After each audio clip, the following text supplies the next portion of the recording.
ಮಲ್ಲಿಗೆ ಮಂಟಪವ ನನ್ನ ಮನಸ್ಸಲ್ಲಿ ಕಟ್ಟಿಸುವೆ, ಅಂದದ ಸಿರಿದೇವಿಯ ಅಲ್ಲಿ ಬಚ್ಚಿಟ್ಟು ಪೂಜಿಸುವೆ.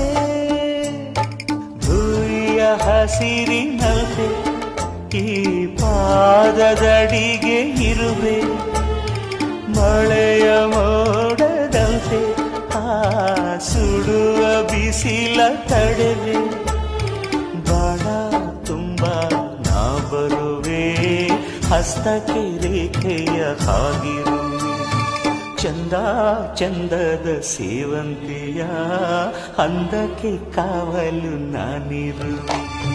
ಸೇವಂತಿಯೇ ಸೇವಂತಿಯೇ ನನ್ನ ಸೆಲೆಯಲ್ಲಿ ಗಮ